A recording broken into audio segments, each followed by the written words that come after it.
This episode is brought to you by Philips One by Sonicare. One-up your brushing with Philips One. It's a big step up from your manual toothbrush, with both rechargeable and battery-powered versions, so you can choose the one that best fits your life. Learn more at philips.com/one. That's philips.com/ONE. Welcome to the New Books Network. Good day. Welcome to New Books in History, a podcast channel of the New Books Network. My name is Charles Coutinho of the Royal Historical Society. I'm a host on the channel, and today we are pleased and indeed honored to have with us Professor Sean McMeekin. Professor McMeekin is Professor of European History and Culture at Bard College. He's the author of a good number of well-received books, including The Russian Origins of the First World War, July 1914, and The Russian Revolution, A New History. And today we are discussing his latest book, Stalin's War, A New History of World War II, published by Basic Books. Welcome, Professor McMeekin. Well, thank you, Charles. Thank you for having me on. It's a great honor. Professor, what is the thesis of your book?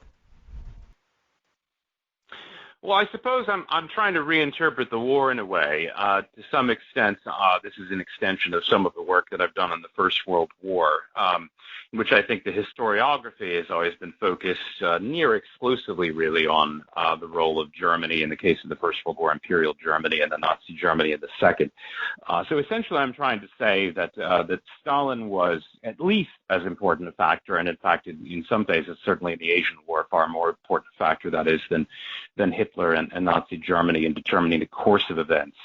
Which is not to say this is not about apportioning blame or responsibility in some moral sense, but rather trying to interpret events as they transpired from the origins through the course and then on to the consequences of the war. That at various phases, of course, the Soviet Union was neutral vis-a-vis either the European war or the war in Asia, but always with an eye on the main chance on that is on certain long-term policy aims, I think, that Stalin and Soviet diplomats had been pursuing. And then ultimately they were, in fact, rather successful. But if it's Stalin's war at the beginning, it certainly is at the end.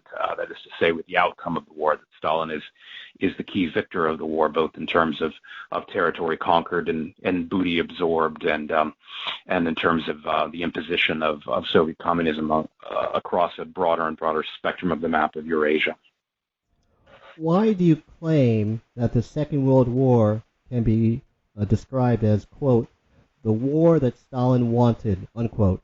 Well, if you look at the lead up to the war, there's a lot of debate and discussion about matters such as collective security in the late 1930s. There's a whole sort of a trope of literature blaming the West for not either trusting or putting any faith in Stalin, that is, to arrange some type of collective security alliance against Hitler. Basically, my reading of the evidence suggests that this is projection, if not fantasy, on the part of a lot of diplomatic historians. That is to say that Stalin never shared that aim. Perhaps Litvinov, who for a time was Foreign Affairs Commissar, he certainly talked about collective security, but there's no evidence that Stalin himself ever really believed in it or saw the world in the same way as well-meaning Western liberals, socialists, centrist politicians, and statesmen, and so on. Rather, that Stalin, to some extent, there was an element of paranoia. Stalin thought that the Western powers were trying to maneuver Hitler into war against him, understandably so, in view of Hitler's long-term discussion, things like Lebensraum in the East. There was always a lot of fear of German ambitions vis-a-vis the Ukraine, and that was certainly in the air, something people were talking about in the 1930s. But what I'm saying isn't really that complicated, and I'm in a way I'm surprised it has been quite as controversial as it has been, at least to some reviewers. That is to say that Stalin preferred, quite simply, that Hitler go to war with the Western powers. That is, that they would effectively try to destroy each other in a war of attrition akin to the First World War. And this is a theme that you see, it's replete in the literature and the documents and the statements of not just Stalin, but all kinds of Soviet leaders from Lenin on forward. Even at times, Litvinov talked this way, despite his kind of chatter about collective security. He also made it clear that the Soviets did not want to be maneuvered into a war. Rather, that what Stalin was hoping for was a war that would pit Hitler and Nazi Germany against the Western powers. And in the end, he achieved this quite quite cleverly and almost brilliantly with the signing of what we usually call the Molotov-Ribbentrop Pact, more accurately Moscow Pact, on August 23rd, 1939. What was clear at that point was that because negotiations were at an impasse between Germany and Poland, and all signs were pointing to war. Hitler, of course, did not want to face a two-front war of the kind he had faced in the First World War, the kind Germany had faced, and so he was certainly interested in possibly quieting down the Soviet front. But in the end, it really was up to Stalin. That is to say, had Stalin not cut a deal with Hitler, then Hitler would have either been trapped, he would have either had to negotiate some type of compromise deal with Poland. There's even a possibility, I mean, this isn't something that I'm necessarily qualified to judge. I'm not necessarily an expert on the German resistance, but there were always, obviously, German generals who were opposed to Hitler, and he had gotten away with his gambles both at Munich and with the Anschluss, and earlier in 1939 with the move into Prague. But the Germans really would have been in a pickle at best, if not in an ultimate nightmare scenario. Now, Stalin, of course, could have signed a deal with France and Britain, and this is what everyone's always said. Well, if only France and Britain had trusted him or sent a slightly higher level, more serious mission to Moscow, then maybe they could have cut a deal. I don't think that was particularly realistic for a number of reasons. First of which is that the Soviet Union had ongoing border disputes with countries like Poland and Romania, and effectively what Stalin wanted in exchange for any type of deal with the West was effectively permission to invade Poland and Romania and probably adjust those borders. There also, of course, was no way that Stalin could intervene directly against Nazi Germany without that is, Red Army troops transiting either Polish or Romanian territory. And so effectively, and this was true even of the Czechoslovak crisis of 1938 as well, there's no actual border between the Soviet Union and Czechoslovakia. So the idea of a collective security deal in geographic terms simply didn't make sense. Now, had Stalin really been interested in some type of a modus vivendi with the West and collective security, he certainly could have cut a deal of some kind and perhaps negotiated terms with Poland and Romania. But not only do I think that would have been difficult, but I think that in the end, Stalin chose not to do that quite consciously because it was not in the Soviet interest to do so. Rather, he had his own territorial ambitions, and those were much more easily achieved by cutting a deal with Hitler. In the beginning of the book, you concentrate on Stalin's verbal intervention at a ceremony at the Soviet Military Academy on the 5th of May, 1941. Why so? Well, this ceremony has long been kind of rumored. That is to say, we've always known he gave some kind of a speech, and there were a lot of rumors about what exactly he said in the speech, because effectively the intervention, which is now somewhat notorious, the speaker, a kind of lieutenant general, after Stalin's introductory remarks, which actually did go on for a very long time, Stalin had sat down, and effectively they were back to the kind of almost just bromides about the Soviet peace policy. That is, the communiques that the Soviet Union was a peace-loving empire, was neutral and staying out of the imperialist war. And Stalin apparently stood up and interrupted him and basically said, this is an out-of-date policy, that effectively that peace policy, which was a kind of euphemism for the opportunistic agreement with Nazi Germany, which had allowed the Soviet Union to invade 6, or depending on your count, if you count Manchuria, 7 different countries since August 1939, that this period effectively was over, that the Soviets had already gained whatever kind of cheap territories, cheap in the pocket that they'd been able to do in the slipstream of Hitler's own rewriting of the European map. So this intervention marks a certain moment when there's talk of a shift to the offensive, and you can see it at the very least in the instructions given out to the commissars in the army. That is, that they're stepping up their kind of instruction in the army, that now it's all about preaching the offensive and going on the attack. And in the Soviet military plan of May 15th, 1941, for the first time, there is actually the talk of, if not literally preemption, and the talk of what the idea of kind of forestalling the adversary, or perhaps interrupting the adversary in the course of attacking. It's not entirely clear from the language what exactly the expectation is, but there's definitely a lot more talk of the offensive, and it happens to match Soviet deployment. I mean, we now have much more information at hand than we did before the fall of the Soviet Union as far as archival data, that is regarding this extremely offensive Soviet deployment of everything from tanks and armor and petrol stations to, in particular, aerodromes, as they call them, or air bases, nearly all of which in early 1941, about 80% of the 251 new aerodromes are being built in the newly occupied frontier districts, that is, those that had been occupied since 1939, abutting, that is, bordering the German Reich. So the speech is kind of significant, I think, both in that it marks a certain shift in doctrine and thinking about warfare, but also because, in fact, if it were just this random intervention, it wouldn't actually be that significant, but it does actually match what we know about the Soviet deployment pattern as well. Would it be correct to say that, from your perspective, Stalin's industrialization drive of the early 30s was mainly a military rather than an economic project? Oh, I think it was not exclusively military in nature. I mean, obviously, there's this kind of a second-order effect where, you have to start building up heavy industry in some sectors and then move on to the next stage where you are building more trucks and tanks and warplanes and so on. I mean, obviously, they're building tractors, too. It's not that they're building only weapons. But as far as the ultimate intent of it, I don't think there's really any ambiguity. I mean, from the statements, they see themselves as this kind of beleaguered socialist or communist country which is surrounded by enemies. There's the ultimate struggle coming with the capitalist world, and they need to be prepared. They're 50 years behind. They have to catch up in 10. Even the kind of the language of the industrialization drive, it's all about mobilization. They're kind of spies and enemies of the people. That is, the kind of rooting out traitors in their midst. The language, the intent of it, as far as what they're actually prioritizing and building, and then you could just see it in the material that they come up with by the late 30s and early 40s. They're building such a colossal quantity of things like tanks and warplanes and even submarines, believe it or not, that they're simply in another league. I mean, it may not be in terms of quality necessarily, or in terms of the competence of the pilots, for example, as compared to, let's say, the pilots of the Luftwaffe or the Royal Air Force. But in terms of quantity, that is the raw size of the mechanized forces of the Soviet Army and the Soviet Air Force. They're in their own league. I mean, there's all kinds of evidence of this. You can see in something like even the Soviet-Finnish War, which 39-40, which a lot of people see as almost this kind of sideshow in the First World War, that the Soviets actually deployed more warplanes overhead over the skies of Finland than did the British and the Germans combined in the entirety of the Battle of Britain.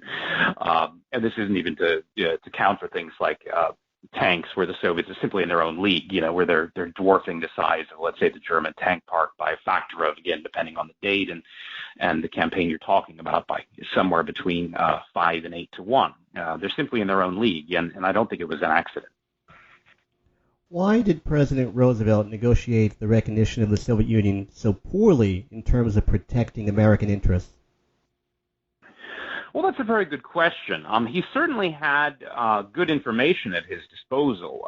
He had many advisors, particularly from the State Department, who had great experience of dealing with the Soviet Union, and so they knew about things like the debt question, the defaults on the old Tsarist Russian debts, and on property held inside Russia, where American bond and property holders were owed some vast sum of money. Again, if you adjusted for interest, somewhere in the neighborhood of $500 or $600 million, which was a huge amount of money in the early 1930s. And, maybe Roosevelt, he didn't display a great interest in that question. I think in the end, he seemed to think that if the U.S. did recognize the Soviet Union, that it would open up a lot of business and perhaps investment opportunities for American firms, and probably he was hoping that it would somehow stimulate employment. I think this is somewhat similar to the thinking of Lloyd George in Britain, if you go back a decade or so earlier, first with the Anglo-Soviet Accord of March 21, and then British recognition of the Soviet Union in 1924, which to some extent was a formality by then because of the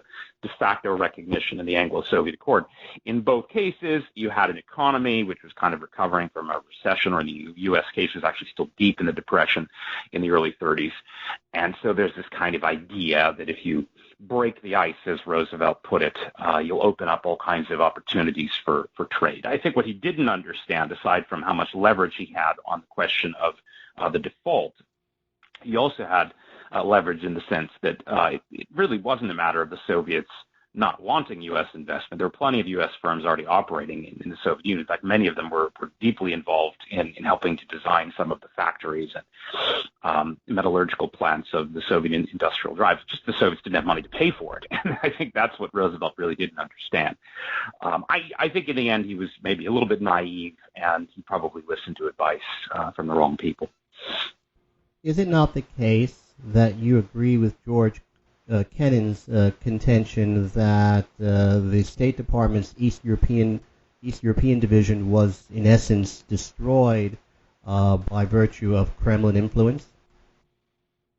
Well, I mean, I don't know if destroyed is the word. It was gravely undermined at the very least. I mean, you did have that purge in 1937 where they also kind of redistributed the resources of the library, which included all kinds of very revealing documentation, including even editions of some of the Soviet newspapers going all the way back to 1917, and they kind of broke up the East European division. And then there was another purge conducted in 1943. And I don't think either of those purges were accidental. I think in both cases it was quite clearly that Stalin and, of course, his advisors, his diplomats and so on were, to some extent, even some of the spies or agents of influence were behind it. But I don't think it was necessarily even that much a matter of kind of agents burrowed deep inside the State Department. I think it was actually ordered from on high. I mean, in 1937, it was quite clear that Stalin and in fact, the U.S. Ambassador Joseph Davis talked openly about this. And Davis basically said to Stalin, look, there are a lot of, as he might have called them, kind of anti-Soviet, incorrigible anti-Soviet types in Washington, and we don't want them to get the president's ear. And this message made it back to the White House. And in the end, the purge was conducted really kind of almost just right under the nose of the president. And then something very similar happened. In 1943, there's also kind of the different political dynamic where you have the vast Lend-Lease program, and anyone who kind of either slights it or criticizes it is going to be accused of being anti-Russian or wanting to bleed the Russians dry or something like that. And so the political dynamic was a little different in 1943 than 1937. But no, I think Kennan was definitely right about that. And I mean, Kennan and Chip Bolin and many others who had experience of the Soviet Union, I think they were increasingly aghast at the way that the people who really understood the country were being sidelined.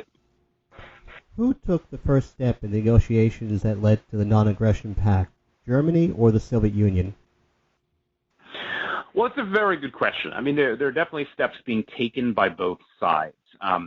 In some ways, I think it was Stalin who really kind of got the ball rolling first, even if maybe he didn't make the decisive moves regarding proposals for what would become the pact. You can go back to his what I call the chestnut speech of March 39, Party Congress, where he talks about how the Soviet Union is not going to basically allow itself to be maneuvered into war by the Western powers, like others, to pull the chestnuts out of the fire for them.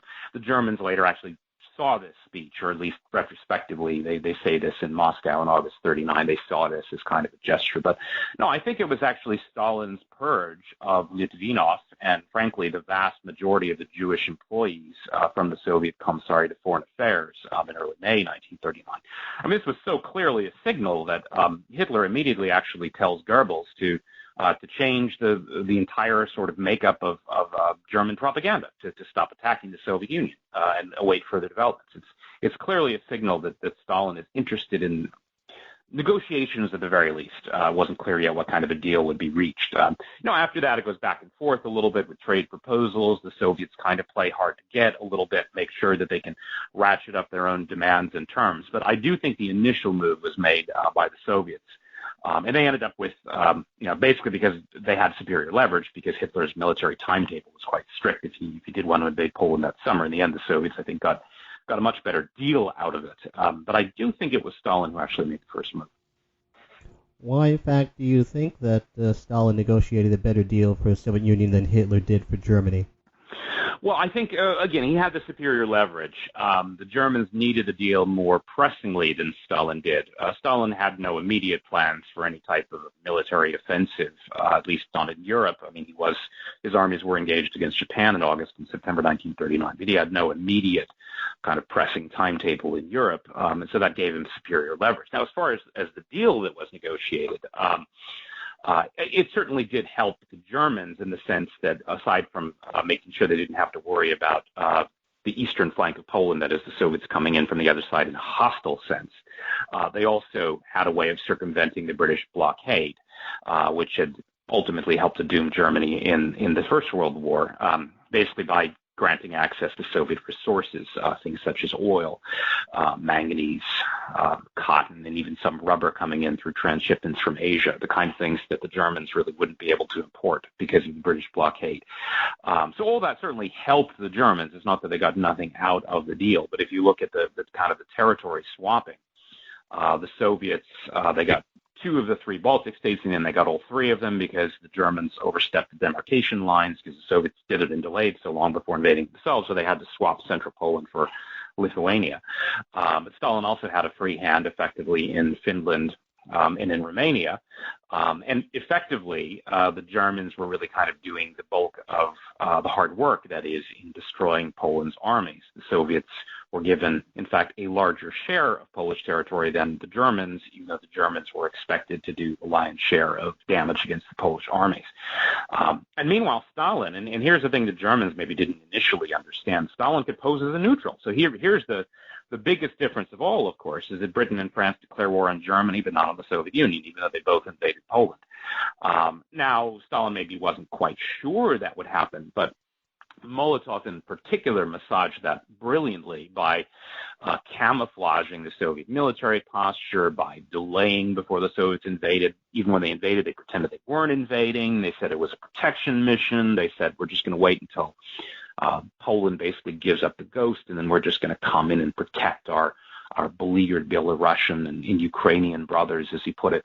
And then on top of that, when they negotiated this swap, because the Germans had overstepped the demarcation line in central Poland, the Soviets gave up a lot of central Poland in exchange for Lithuania. This then allowed Molotov and Stalin to pose as if all they had really done was return the Soviet borders to the old Curzon line favored by the British and the Western Allies back in 1919, 1920. It wasn't actually the Curzon line, but it sort of approximated it enough that Western apologists could say, well, look, the Soviets didn't really invade Poland. They just kind of recovered their lost territory.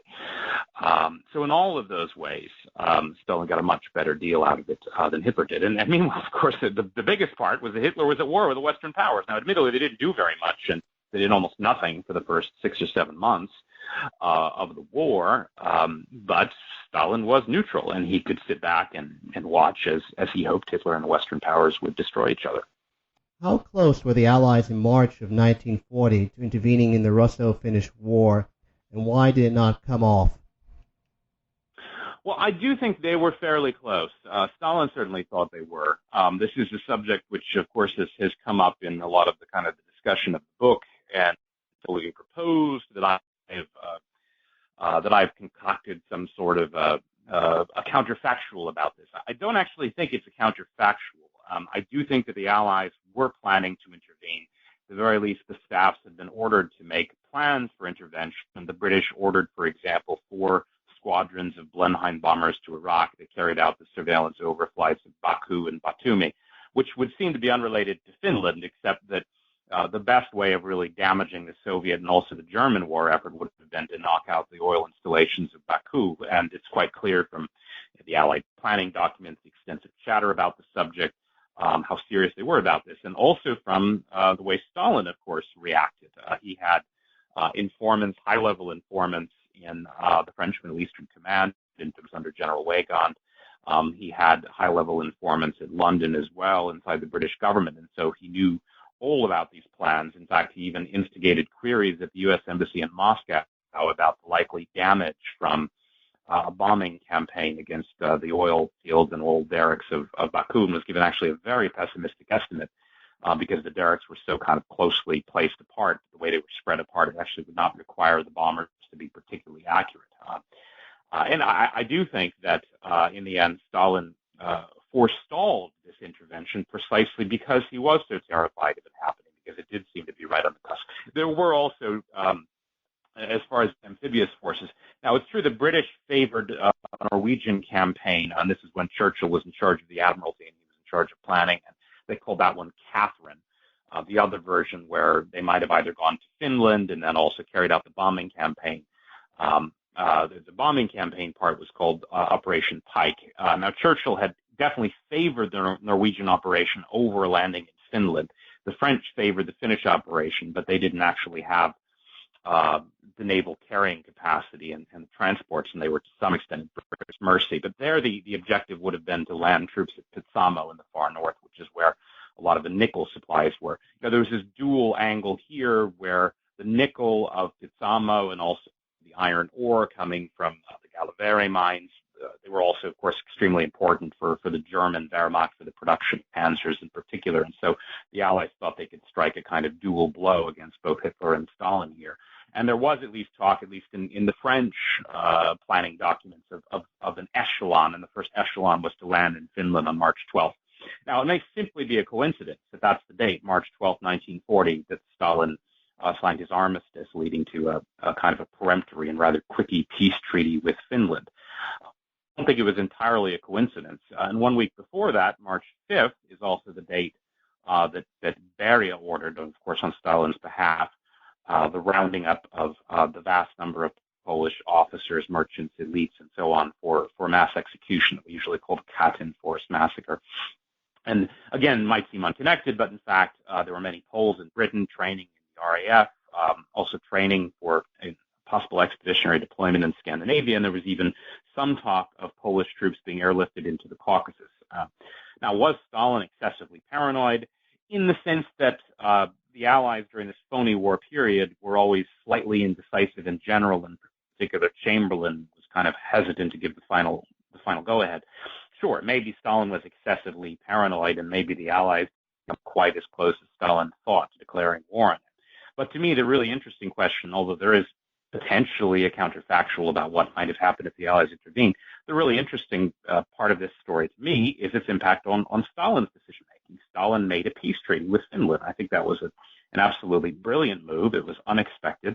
And then, of course, also Stalin carried out his vengeance against the Polish officers, merchants, and elites, killing nearly 23,000 of them by execution.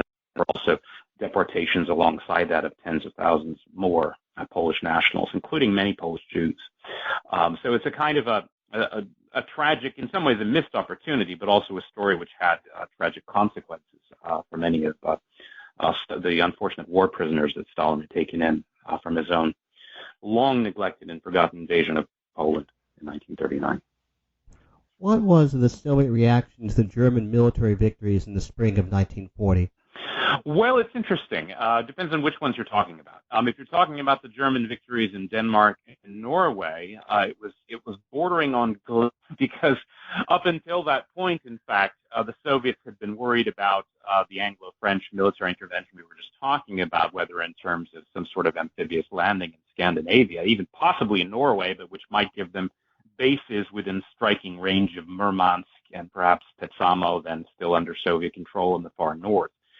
That is, they'd been terrified of this kind of almost bogey of Allied intervention. And again, Stalin still had this idea about the British, that they were, of course, the leading imperial power, the leading naval power. He knew that Britain had intervened in the Russian Civil War, both in the Baltic and even briefly in 1918 in Baku, the so-called dumpster force mission. So Stalin, again, perhaps he exaggerated British capacities in Elan, but he was genuinely terrified of some sort of British operation against him. And when the Germans beat the British to the punch in Norway and effectively humiliated the British, even if they hung a little bit up in Narvik for the most part, the campaign was over rather swiftly in a couple of days in April.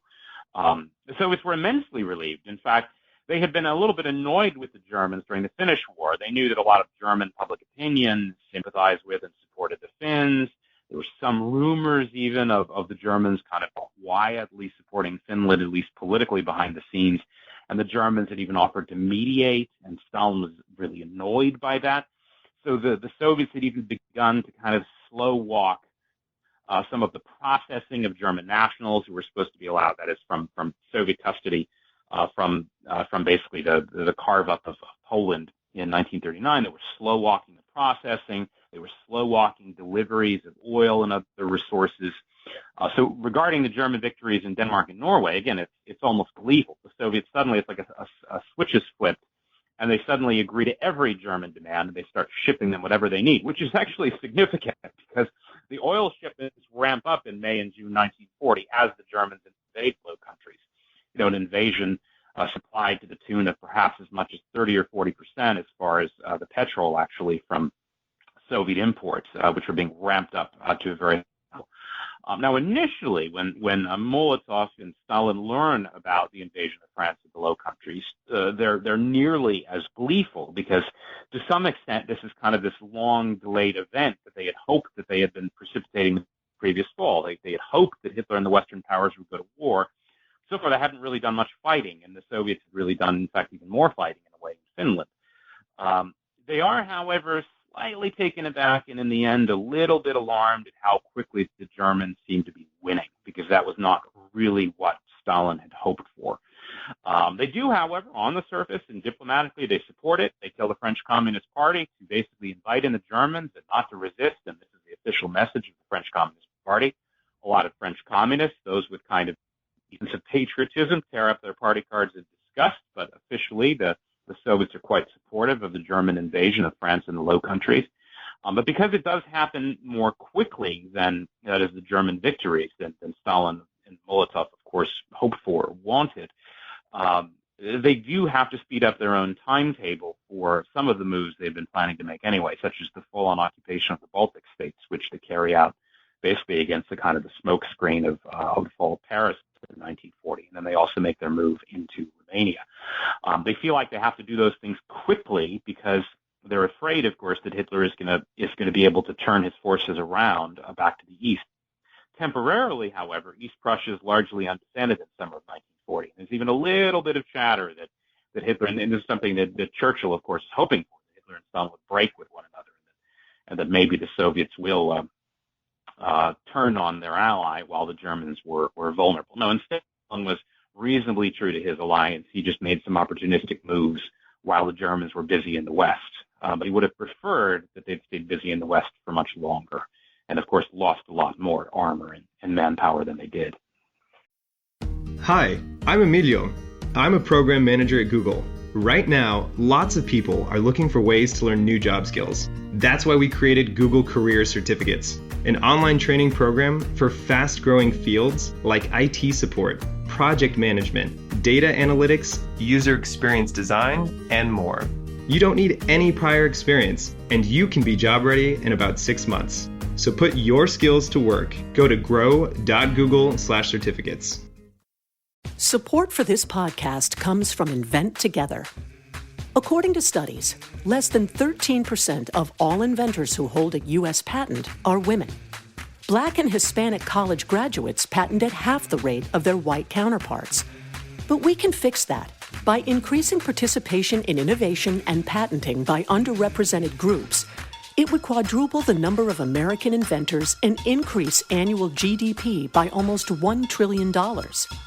Invent Together is a coalition of organizations, companies, universities, and concerned citizens committed to ensuring that everyone has the opportunity to invent and patent. Because the more diverse the American patent system gets, the stronger and more successful our nation will become. What can you do to help diverse inventors patent and unleash economic opportunity?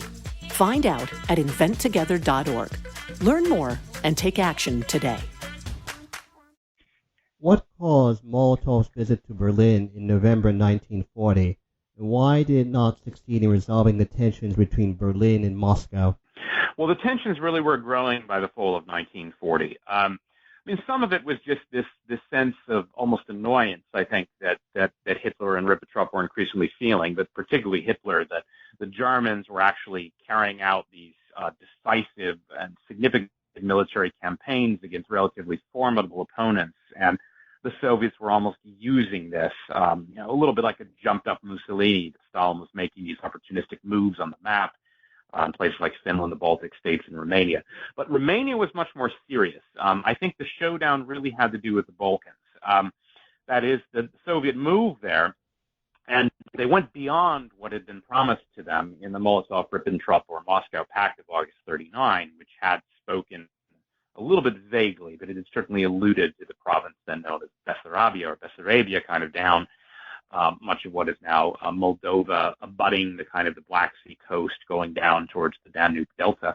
A little bit further inland was the province of Bukovina, and this had not been mentioned at all in the pact or really in any German-Soviet negotiations prior to late June 1940, when Molotov started sort of pushing this on the Germans, almost just trying to see what he could get away with. And in the end, they came up with a compromise. The Soviets could effectively invade and occupy the northern half of Bukovina so long as they agreed to effectively a kind of German military penetration of Romania, just insofar as protecting the oil resources there. The oil of Romania was, at least in percentage, more significant for the German war machine than the oil coming from the Caucasus. So again, the oil from the Caucasus made up perhaps about a third of what the Germans were reliant on by 1940. The oil from Romania and Romanian refineries was actually about half. So effectively what you're looking at as far as German kind of economic dependence on the Soviets is that although a lot of the Romanian oil, again, was not in immediate Soviet control, it actually had to transit now Soviet-controlled territory to reach the Reich. And this was true of all of the oil, of course, coming from the Caucasus. So effectively, Stalin has, at least potentially at least, if he decides to cut off the spigot, he has control over more than 80% of Hitler's available natural oil resources. And in addition to oil, there were also the kind of non-ferrous metals, and particularly the chrome or chromium, which was coming in from the Balkans and then from Turkey, something like 5,500 tons in all that the Germans were reliant on. That is, this is like the regular inflow that the Germans are relying on, particularly in the production of things like panzers and really any kind of mechanized armor. And so all of these resources are now effectively kind of at Stalin's mercy, because he can now, partly because of his moves in the Balkans and because of his overall leverage over the Germans vis-a-vis Soviet resources, they have immense leverage over the Germans. Now, had they simply allowed this to transpire and not really threatened the Germans in any way, it wouldn't necessarily have gotten to be as serious as it was in fall of 1940. But in fact, the Soviets were making aggressive forward moves, as were the Germans. Of course, the Germans are beginning to move troops into Romania. The Germans are hoping at least to have some control over some of the resources in Finland as well, in Petsamo, and the Soviets are making moves there. So there's a lot of tension in Finland, particularly over nickel, which the Germans needed in panzer production. There's huge tension over Romania. And the Soviets, in fact, are even looking further south in the Balkans. They're beginning to look at Bulgaria and the Turkish Straits as well. The real kind of crunch was happening in Romania, though, over the Danube Delta, and there are all kinds of slightly complex negotiations regarding things like riverine and seaborne vessels and control of the Delta. The Soviets and the Romanians are already in kind of these border skirmishes on some of the islands in the Delta.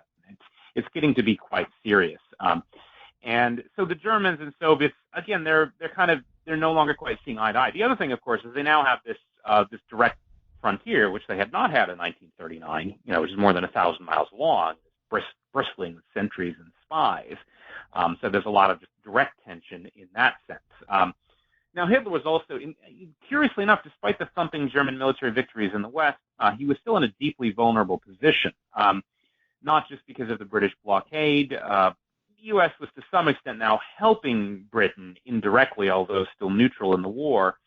The Germans, and this is interesting in the way that they're trying to massage this vis-a-vis Hitler. They do an updating of what had been called the Anti-Comintern Pact between the Axis powers with Italy and Japan, and they call this the Tripartite Pact.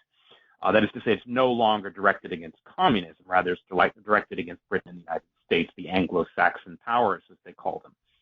So the idea is that these are the three kind of upstarts who were trying to topple the Anglo-Saxon imperium, and Hitler effectively invites Stalin to join this, and that's the immediate order of business in Berlin, is this kind of almost German invitation to join the Tripartite Pact in terms of some type of quadrilateral or four-power pact. And I mean, what happens is in fact quite the opposite. I mean, Stalin effectively lays down almost an ultimatum. I mean, if you want to maintain these relations and invite us into your kind of Anglo-Saxon, Stalin says, then you need to withdraw your troops from Romania and Finland, and you need to give us the right to invade and occupy Bulgaria and also Turkish territory vis-a-vis the Turkish Straits. They're both, to some extent, reacting against Britain still. The Germans say, they basically need to protect the Balkans against the British and bombing raids, and the Soviets need to protect the scrapes against the Royal Navy. So to some extent, they're both supposedly reacting against the British, but they're increasingly, I think, seeing one another as opponents now, particularly in the Balkans. What do you make of the Suvorov thesis? Well, it's interesting. I mean, when that came out, I think Western audiences were first exposed to this in the translated version of the book they called Icebreaker in about 1990. I mean, what's interesting is that, initially it got a lot of attention and it was a bestseller, and a lot of kind of military history buffs started talking about it and debating it. When the specialist historians in the West started chiming in, of course, they dismissed this as a fantasy. It was Gabriel Gorodetzky, who wrote a big book called Grand Delusion, and David Glantz, a specialist historian of the Eastern Front. He did a number of books. Stumbling Colossus was one of them, where they're essentially trying to kind of dismantle the theory. I'm not sure if they really took it quite seriously enough, though, in terms of actually developing new evidence. I mean, Glantz is someone who's done dozens of these specialized studies of campaigns in the Eastern Front, and they're all exceptionally detailed at the granular level. If you ever look at his sources, though, you'll see that while he does have a lot of Soviet sources, they're all effectively kind of approved sources. They're all either government published or at the very least kind of curated collections of official documentary material. Unauthorized for it in the Soviet archives, of course, were not even possible until 1991. And in fact, historians, above all Russian historians, began looking into the Suvorov thesis back in the early 80s, and they've continued doing so on for the next 20 or 30 years. I mean, a really amazing collection of new archival material was published in Russia beginning in 1998 called The Year 1941 Documents, is normally how it would be translated into English, but it's never been translated into English. And in fact, there are other document collections too. That's probably the most important of them, along with all these specialized studies of the Soviet military posture, of the deployment pattern, even of some of the kind of, the secret meetings and so on that were held. All of this stuff has been pouring out of Russia now for 2 or 3 decades. But because it hasn't been translated, most Western historians simply have dismissed it or haven't paid attention to it. There are a few exceptions, of course. Among what you might call mainstream military historians, Evan Maudsley has taken it quite seriously in his book Thunder in the East. He doesn't tackle the kind of the thesis directly, but he does take seriously the idea that the Soviets were actually becoming much more offensive in their deployment pattern and in their doctrine and the way they were discussing and preparing and planning for war. So that I think that the thesis itself, in part because Suvorov by then had no access to Soviet archives, and so a lot of it's kind of conjecture and speculation. It's surprising how many things he got right, though, that is based on what we now know about the deployment pattern based on a lot of new documentation. Now, my own view in the end, it's somewhat equivocal. That is to say, I do think the Soviets were carrying out this extremely, almost lopsidedly offensive deployment pattern in the first 6 months of 1941. One doesn't know what the intention was. That is to say, were they hoping, and in fact, you can see this in the kind of the discussions, the transcripts we now have of some of the military plans, that they're still talking about the ideas that they're hoping that the Germans will sort of telegraph a punch, so to speak, with a large-scale mobilization, but that the Soviets will have almost a grace period to respond, almost like it was still it's a little bit wishful, like it's still 1914, and everyone is worried about a kind of mobilization day plus 4 that the Germans will need, and that the Soviets will have time to counterattack, whereas the key phrase which keeps coming up in the Soviet documents is a powerful strike in the direction of Lublin, that is the Polish city. This is coming from the southwestern front or from western Ukraine. And that is where most of the armor was being concentrated, along with most of the resources, the light bombers, the fighters, etc., and the Soviet Air Force was on the southwestern front, the Ukrainian front. And again, you could make the argument, well, this is because Hitler was planning to invade Ukraine. But in fact, of course, the Germans were actually planning the bulk of their offensive further north on the central front, and the Soviet deployment pattern was not defensive. There's not a lot of kind of barbed wire fortifications going up. Rather, they're building roads and tank parks, and they're building new air bases close to the frontier. To me, the most interesting evidence, and some that I actually did find myself, it's not that difficult to find, in fact, because it's right in the main Argospi, or as I usually call it in shorthand, the Communist Party archive in Moscow. They now give you out what they call the special files of the Politburo, which don't necessarily have the transcript of every conversation, but they have all the key resolutions passed and the key directives and stipulations that are being approved by the Politburo, so that you can see, for example, in May and June of 1941, not just the deployment pattern and all the new weapon systems they're spending money on and planning to build, their preference for certain types of light bombers for the T-34 and the KV tanks, etc. But what you can see is once they do have good evidence that the Germans are getting close to invading, there's a kind of creeping dread or panic that sets in, and they issue these last-minute orders to camouflage all the new air bases and tank parks and aerodromes, which is a little bit like, it's not a confession of offensive intent exactly, but it's a little bit like realizing that they've gotten caught effectively with their pants down. They're in this vastly offensive deployment pattern, but they're not ready for war yet, nor have they even begun. A lot of these new air bases and tank parks don't even have roofs, and they haven't camouflaged them, and they're trying to build all these dummy air bases and dummy warplanes. And the target dates for that kind of musculoso or kind of camouflage campaign, they come July 5th, July 15th, July 20th, July 25th. This is 1941. So in every case, of course, it was 2 or 3 or 4 or 5 weeks too late because the Germans invaded on June 22nd. But the Germans were just faster. They were more dynamic, and whatever the Soviets were planning was effectively ruined by the speed of the German advance. Why do you believe that Hitler's decision in July 1941 to not have army groups centered concentrated on Moscow was not necessarily a mistake on his part?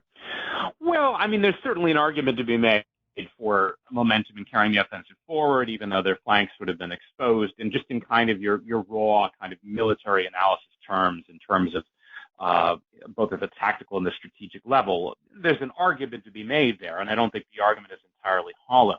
But what Hitler did focus on instead, and the reason he called off the attack effectively, was to mount these other offensives, both on the northern front, targeting Leningrad or Petersburg, as we call it today, and then on the southern front into Ukraine. Now, both of those, and this is part of Hitler's thinking, which was always kind of infused by economic autarky and ideas of the significance of economic resources, the kind of thing that he and his generals often clashed over. The key factor to me on both fronts, really, though in Ukraine, of course, you're talking about all kinds of resources, everything from coal and iron to manganese, but in particular, bauxite and aluminum. And it was the bauxite that was located near Tikhvin on the front that is abutting Leningrad. Actually, they ended up a little bit even to the east of Leningrad, south into Leningrad. And then down in Ukraine, it was around and near Zaporozhye. They were trying to knock out effectively Stalin's aluminum production complex. And aluminum was hugely important for all the belligerent countries because in that era, that's what you needed to build airplanes because of the kind of the strength-to-weight ratio. But the Soviets also used it in their tanks, so they needed it for everything. They needed it for the T-34 and the KV tanks, and they needed it for their airplanes. And in the end, the Germans actually succeeded in knocking out about 60% of Stalin's aluminum production, which is one of the reasons he was so desperate to get aluminum, among many other things, from Britain and the United States. But so there's an argument to be made there that the Germans are, thinking in terms of not a long war. They're thinking in terms of the economic resources that they need to secure. The flip side of this is that Moscow was significant in its own right, economically speaking. It was a huge industrial center, and the factories, of course, south of Moscow at Tula were also hugely important. And so you could flip this around and say that maybe Hitler should have speeded up that advance further. But there's yet another angle, though, where to mount the final push, I think the Germans also wanted to finish double-tracking, or that is expanding the gauge of the Russian line as they're moving into Belarusia, because the Russian gauge was wider and broader than the European one. And so in order for the supplies to be able to be brought in by rail for any major offensive, they also needed to finish re-gauging the line. So there were a lot of kind of practical and economic arguments in favor of what Hitler did. Now, that said, I wouldn't entirely dismiss this argument made by kind of the more purely military historians that the Germans had the Soviets on the run in July, and that perhaps they should have pushed on forward, that Hitler got a little bit distracted by these kind of economic arguments about the deployments of both the northern and the southern front. But I think in the end, these arguments, they all depend on your interpretation of when and how the Germans lost. And again, the argument among most kind of consensus military historians, or in some of the new work by David Stahel, for example, is that, well, the Germans never could have won because, they didn't have enough armor, they didn't have enough trucks and transport, and they were too reliant even on, on horses and oxen, and they just, basically, they did not have the resources in order to be able to triumph. The problem that I do have with those arguments, they make very good arguments about German limitations, is I don't think they realized quite how desperate the Soviets were in 1941. And that's where you can see it in the production of all of the key indices, in particular production of tanks, but also warplanes, everything else, that the Germans, we shouldn't forget, they're also knocking out Soviet production. They're knocking out Soviet industry. They're knocking out Soviet factories. They're knocking out huge, vast swathes of land. In the Baltic alone, they knocked out the entire production for kind of Red Army boot uniform supply. You've got the grain, the kind of the wheat breadbasket of Ukraine. In all of those ways, the Soviets were on the run, and they were becoming, in economic terms, almost just as desperate, if not more so, than the Germans by late 1941. There were certain factors, particularly Lend-Lease aid, which I talk about in a lot of the book, that helped the Soviets kind of turn that tide. But the Soviets were quite desperate in 1941 as well. Why do you believe that Harry Hopkins and FDR were so pro-Soviet by way of not asking Stalin for anything in the shape of a quid pro quo for American military aid?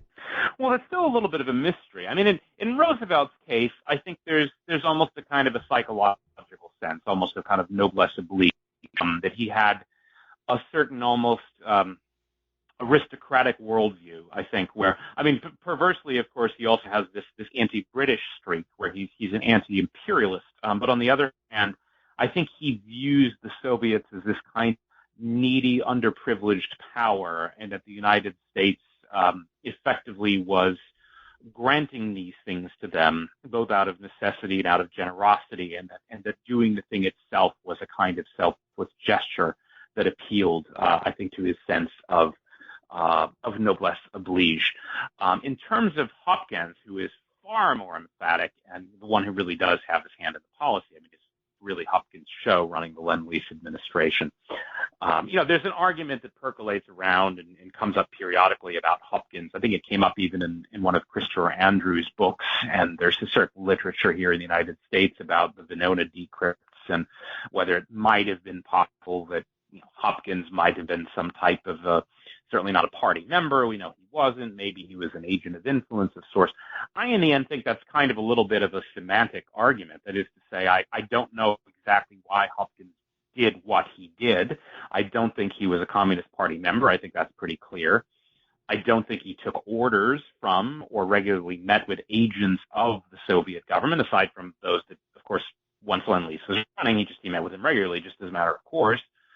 I simply think he was devoted to the Soviet cause. I think he also, after traveling to Moscow in July 1941, meeting Stalin, being impressed by him, meeting Molotov, I think they probably must have flattered him and made him feel important. And I think Stalin genuinely took a liking to Hopkins. I mean, he was genuinely impressed that in the course of the war, it was maybe a little bit of a lull on the Moscow front when he arrived at the end of July 1941, but still, it was a dangerous trip. And there's a sense in which he also kind of just showed his stripes there, that he really was brave, he was devoted to the Soviet cause, and it became a little bit of a self-reinforcing thing. The more devoted he became to the Soviet cause, the more the Soviets came to rely on him, which inflated his own sense of kind of self-interest and that he was doing something heroic. And I think in the end, he simply saw it as his mission. And in fact, he talked quite openly about it. I mean, he would give interviews and talk about how he was the greatest proponent of the Soviet cause in Washington. Or at one point he says, Marshall's job as the president was to represent the American interest. My job was to represent the interest. And he says this quite openly. Or I think, that was Marshall who said that. But that, Hopkins, he didn't dispute this, that he was quite open about this. He wasn't really shy either in explaining and his own thinking. His own thinking was that the Soviets were going to be the greatest power in Europe at the end of the war. The U.S. should do everything possible to keep them happy, to stay on their good side. And to be fair, there is an argument there. I don't think it's a very good argument. I mean, I think in the end, the idea that the Soviets would be the greatest power in Europe, I think is something that probably should have been taken a little more seriously as something potentially to be alarmed about in view of the past history of Soviet behavior and Stalin, after all, having allied with Hitler for nearly 2 years at the beginning of the war. No, I think in the end, I mean, Hopkins came to see it as just almost as his personal duty, his mission, to serve the Soviet Union. And again, as to why, I think only Hopkins knows. So for you, there was an alternative, unlike for historians like Robert Dallek and Warren Kimball, who argue that in fact there was no alternative. The policy that FDR and Churchill followed vis-a-vis Stalin was the only game in town. Your contention is that's a false reading of the situation. Is that correct? Well, there are always alternatives.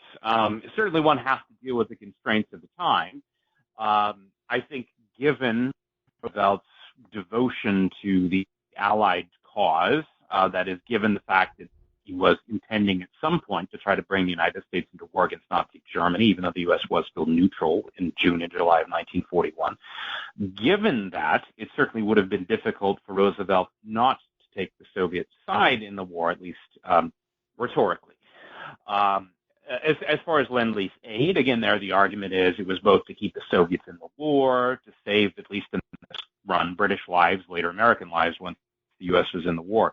I do think, though, that a lot of those arguments suffer from a little bit of a post hoc fallacy, in thinking that the way that things turned out was the only way they could have turned out. If you actually revisit the arguments at the time, again, to go beyond at least Roosevelt's own personal views, it was quite clear there was no majority public support for this policy of giving Lend-Lease aid to the Soviet Union.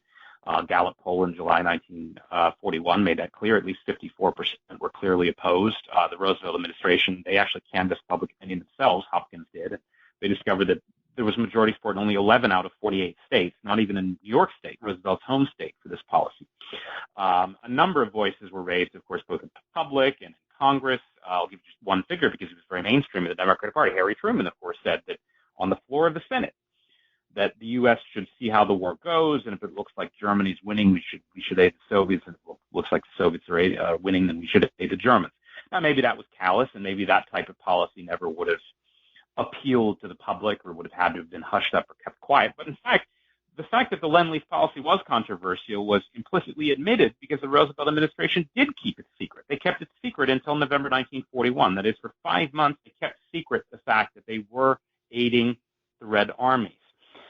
They even gave instructions to U.S. diplomats not to talk about it out loud or in public or in the presence of reporters, because they were keeping it secret because they had no policy. So, I mean, to begin with, no, it was not a policy where there were no other alternatives. Even once you decide you are going to give either Lend-Lease aid or some type of military aid to the Soviet Union, all kinds of conditions, of course, could have been applied to it. Repayment conditions, quid pro quos regarding even simply access to the front. The U.S. military attaché at the time, Ivan Geaton, wanted at the very least a little bit of access to access to information so the Americans could be told how the Soviets were using our equipment.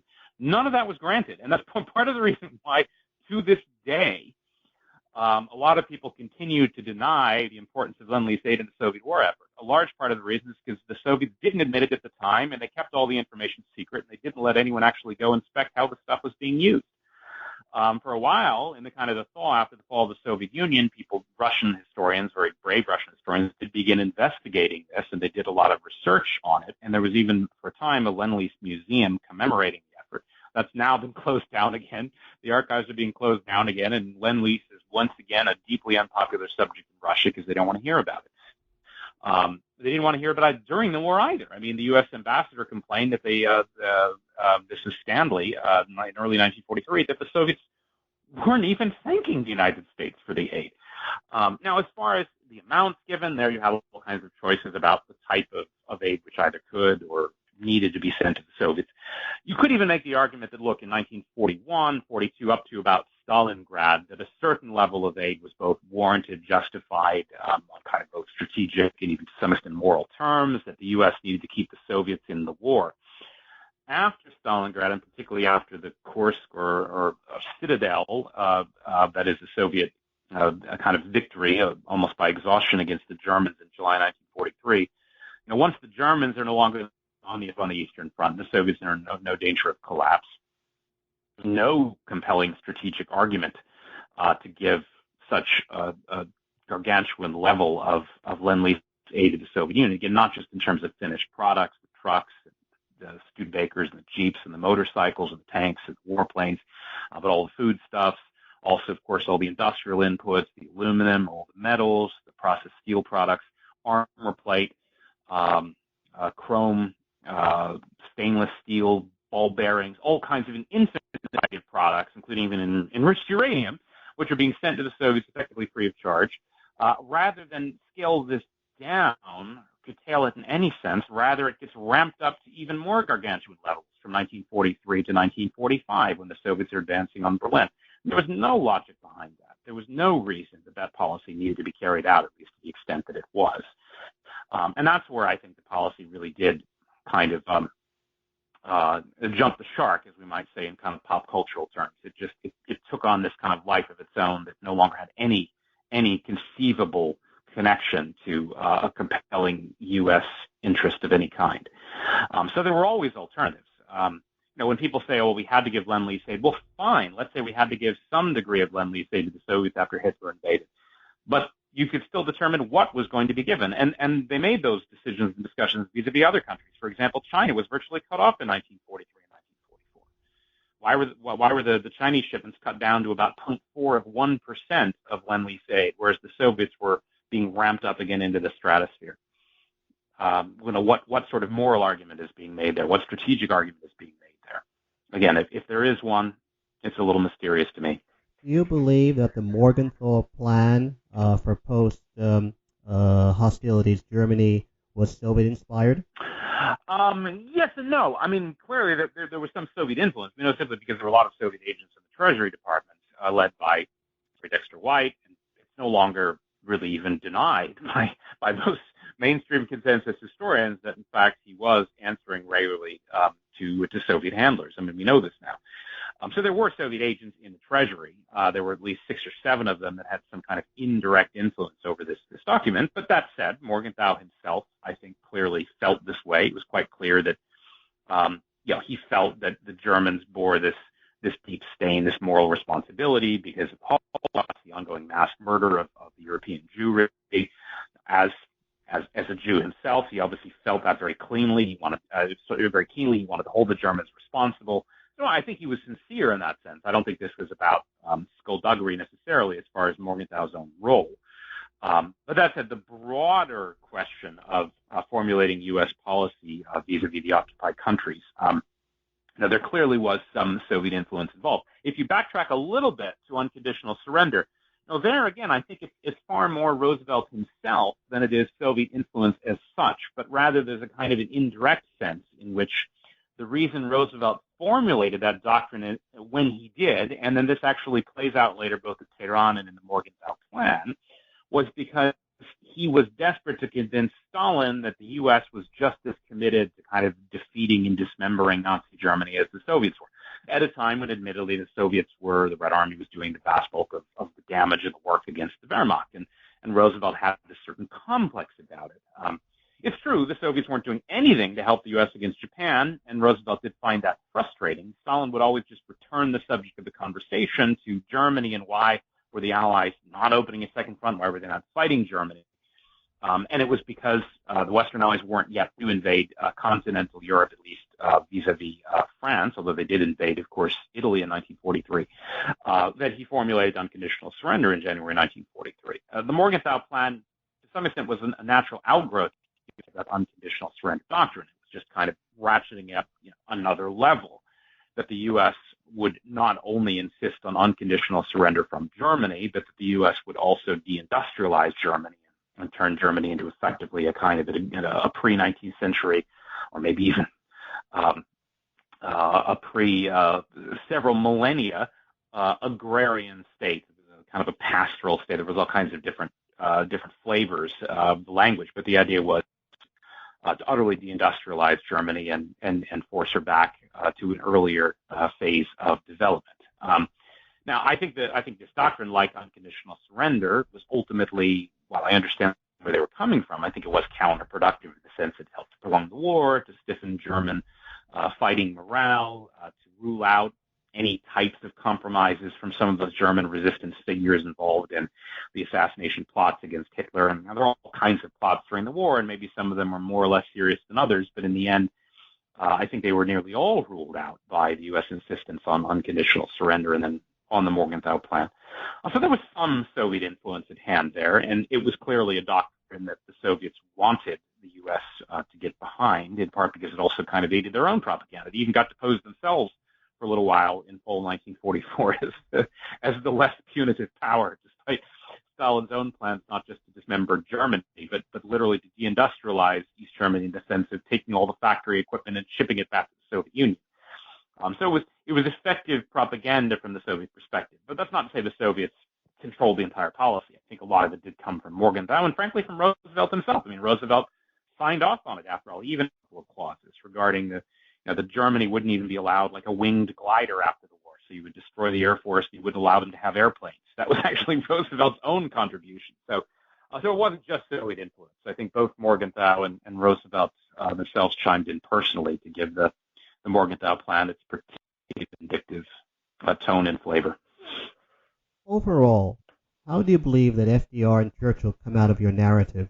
Meaning, how would you rate their performances diplomatically and strategically?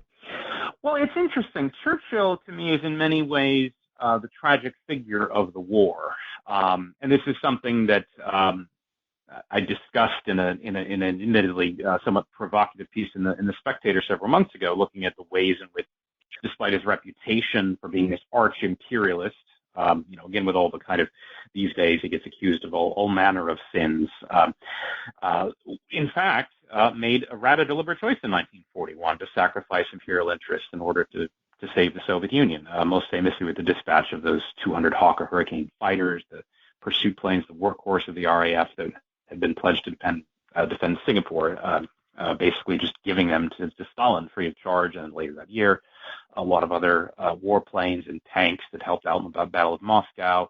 In 1942, they even routed tanks from Middle Eastern Command, leaving Egypt vulnerable to Rommel's Africa Corps to help the Soviets at Stalingrad. That said, Churchill had begun to wake up to the nature of the Soviet threat in Europe, certainly by the time of the Tehran Conference in 1943. He didn't have much luck in getting Roosevelt to see things his way, whether vis-a-vis the so-called Mediterranean, actually Adriatic stratagem, that is, using the 500,000 troops and 68 landing craft then in Italy, where the Allies had already landed and opened up bases and so on, to possibly land troops in Adriatic and then enter Europe by way of the Balkans. And a little bit later, when he puts up more of a fight over Poland, the percentages agreement, I suppose at least he bails out Greece. He makes a little bit of a push to try to preserve a little bit of British influence elsewhere in Yugoslavia, Hungary, although without much luck. So that in the end, Churchill's kind of just forced by virtue of Britain's declining power and influence to accept an outcome with which he is not especially happy, while also going, we shouldn't forget, deeply in hock to the United States, both via Lend-Lease and then also via the so-called Phase 2 Lend-Lease, effectively the loans at the end of the war, which really put Britain in a relation of kind of being an economic vassal of the United States, as would be seen later, particularly in the Suez Crisis in 1956, when the British had to back down, in large part because of financial pressure from the Eisenhower administration. Roosevelt, what's so curious is there's a little bit of a Jekyll and Hyde phenomenon going on with Roosevelt in the war. He drives an extremely hard bargain with the British, all the way back in 1940 with the so-called bases for destroyers deal, where Britain turns over most of her key bases and installations in the Western Hemisphere in exchange for 50 mostly decrepit World War I vintage destroyers. Then in the terms of Lend-Lease aid, all the other loans given to Britain during the war. And some of this, to be fair to Roosevelt, went back to the British default earlier in the 1930s, which effectively meant that the U.S., even in legal terms, its hands were tied regarding